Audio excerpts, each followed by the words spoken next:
On December 30th, 2025, Brother Theodore delivered a profound and prophetic message about the United States and the global community. In this vision, he sensed a widespread spirit of genocide sweeping across the planet, a terrifying wave that he indicated would begin with the nation of Iran. Let us now listen to his exact words. But also the Lord spoke to me that there is a spirit of genocide moving across the earth. So I saw a spirit of genocide moving upon the face of the earth, a spirit of genocide moving across the face of the earth. And I saw a spirit of genocide moving upon the atmosphere of the earth in 2025, genocide in the Middle East. Iran, we need to pray for the nation Iran, because I saw Iran would be frustrated to the point of attempting to slaughter its own people. I see riots, I see a situation that could lead to genocide. Impact International for Human Rights Policies wrote on October 17th, 2025, that in 2025, Iran witnessed one of the darkest human rights chapters in its modern history, with over 1,000 executions recorded in just 9 months, the highest number in at least 15 years. This shocking surge in executions marks a 40% increase since June 2025, coinciding with escalating tensions following the Iran-Israel war. Human rights organizations, including Amnesty International, Human Rights Watch, and the United Nations, have condemned the situation as an unprecedented assault on the right to life. It's the country's highest figure in 15 years, and the highest in the world this year. Human rights groups call it a chilling assault on the right to life. But this isn't just about justice, it's about control. Since the Iran-Israel war erupted in June, executions have surged by 40%, targeting ethnic minorities, women, and political prisoners. At least 148 Kurds, 114 Baloch, and 33 political detainees have been executed, often after secret trials or on fabricated charges like waging war against God. International organizations urge an immediate moratorium. A brutal crackdown is taking place inside Iran, including mass executions and political arrests. This time, it's not hidden. A former war crimes prosecutor is sounding the alarm to warn the world of an unfolding massacre happening in plain sight. CBN's George Thomas has the details.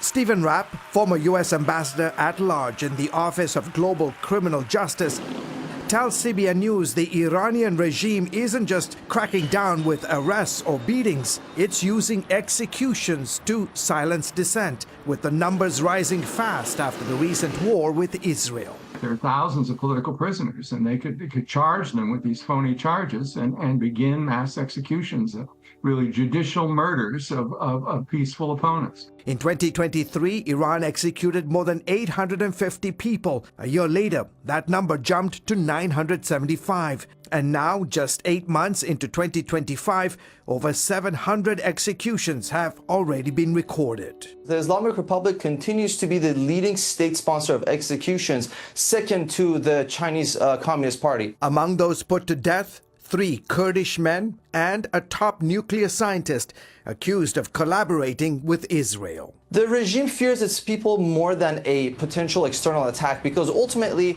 in their perspective, they can absorb any attack on their military installations. However, if the discontent internally will to expand and lead to nationwide unrest, as it has in the past, it would really be the key catalyst for regime collapse.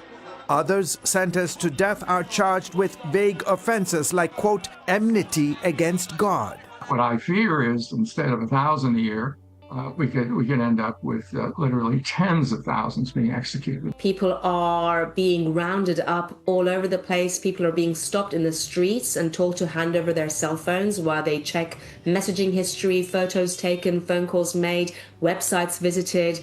I mean, it's just blanket across the board. Cars are being stopped and checked. Homes are being raided. No one is safe. And it's not only political activists being targeted.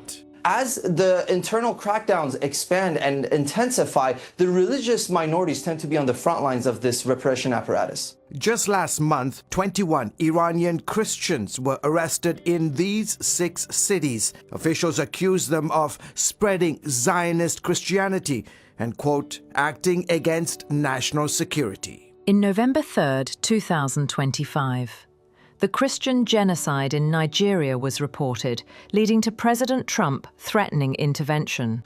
President Trump is threatening to send the U.S. military to Nigeria to stop the slaughter of Christians. The Islamic terror groups have been targeting Christian communities there for decades.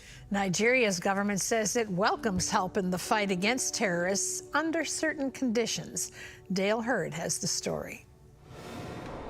After first denying the problem, the Nigerian government now says it would welcome U.S. help in fighting Muslim insurgents killing Christians, as long as its territorial integrity is respected. This after President Trump warned on Truth Social the U.S. military stands prepared to go into Nigeria guns a-blazing, claiming the country's government is allowing Christians to be slaughtered, and adding the Nigerian government better move fast. On Nigeria, just wanted to ask you, do you envisage U.S. boots on the ground? Could be. I mean, a lot of things I envisage, a lot of things. They're killing record numbers of Christians in Nigeria. And they have other countries very bad also.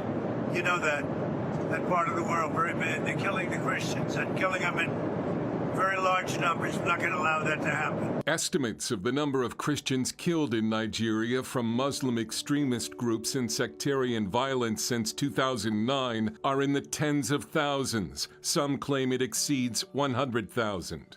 Nigeria is split nearly equally between Muslims and Christians. But over the last decade, the violent terror group Boko Haram and other extremists have increased attacks in northern Nigeria. Nigerian broadcaster and political commentator Cyril Abaku said if U.S. involvement makes Nigeria safer, Nigerians would welcome it. We are at a level where terrorism is now a global problem, and our communities don't feel safe. And so if we have support from outside coming to say, we want to work with you to help stem the tide, I think we should buy it. This is something that we should welcome, frankly. President Trump also declared Nigeria a country of particular concern, opening the door for State Department sanctions. Sunday, churches around the world took part in the International Day of Prayer for the Persecuted Church. But also the Lord spoke to me that there is a spirit of genocide moving across the earth. So I saw a spirit of genocide moving upon the face of the earth, a spirit of genocide moving across the face of the earth. And I saw a spirit of genocide moving upon the atmosphere of the earth in 2025, genocide in the Middle East. Iran, we need to pray for the nation Iran, because I saw Iran will be frustrated to the point of attempting to slaughter its own people. I see riots, I see a situation that could lead to genocide. In October 31st, 2025, shocking videos from Sudan reveal the scale of the ongoing civil war and humanitarian crisis. From mass casualties to widespread destruction, the situation in Sudan continues to worsen, leaving thousands displaced and in urgent need of aid.